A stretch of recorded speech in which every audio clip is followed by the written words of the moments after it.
guys. Hey guys. Hey guys. Hey guys. Hey guys. Hey guys. Hi guys. Welcome back, or for the very first time, to the Homeschool Resource Room Insider, where everyone is welcome and your questions are answered in 5 minutes or less.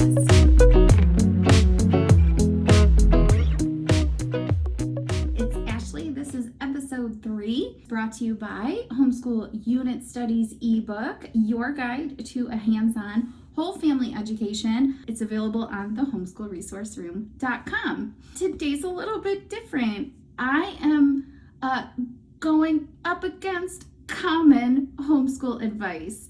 The first one in this 5-part series of terrible homeschool advice that just needs to stop, PSA, stop telling people this, is one that I see a lot. So here's the question. It comes up on Facebook forums, and I'm sure you've seen it before. Maybe you've asked it yourself. The question is, my insert age here, 6, 7, 8, 9-year-old is struggling with reading. What should I do? Commonly, homeschoolers will give the advice to just take a break, just read together on the couch, just, fill your home with books. Okay. That's nice. That's great. You should be doing that anyway, but that's not how kids learn to read in general. Now, not all kids, obviously, because not all kids are the same, and we're homeschoolers. We know that every kid is unique and every homeschool family is unique. So although that may work for some people on the internet, these people don't know your child. I will tell you the 3 things that you need to get your child reading. Number 1 is consistency, okay? Whatever program you decide to use, you need to use it consistently. You need to make sure that you're actually teaching it. You need to make sure that your child is actually learning it. Consistency is huge, way bigger than, strewing books all over the living room. Although, hey, we do that too.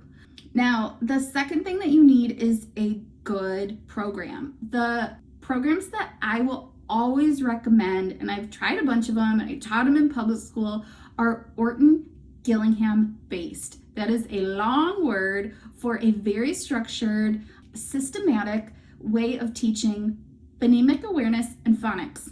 This was developed to help kids with dyslexia learn to read, and it is a lot of direct instruction. This kind of teaching goes on in public schools, it goes on in homeschools. Most of the really good curriculum that you're going to find for learning to read is Orton Gillingham based. So look for that.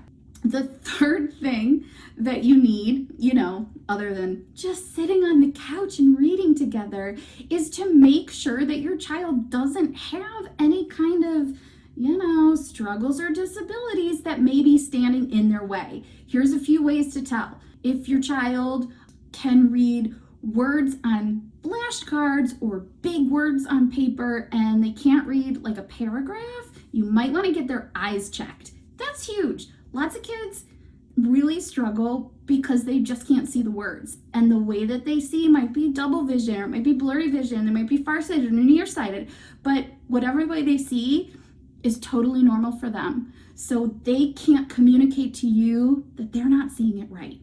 Now, there's other things that might be going on. There might be dyslexia. There might be, some other kind of learning disability that's standing in the way. If you're teaching things and your kids are learning them, and then later they're completely forgetting them, that's a sign that you might want to bring up with your doctor that, hey, this is going on with my kid, or hey, my 9-year-old still isn't reading. What's going on? Can I get some help with this? I love reading. I love reading on the couch. I love having a home filled with books. But kids, a lot of kids need systematic instruction. So give it a try. Orton Gillingham, consistent routines, and make sure that there's nothing else going on. If you have questions for me, please email me at ashley@thehomeschoolresourceroom.com, and don't forget to subscribe.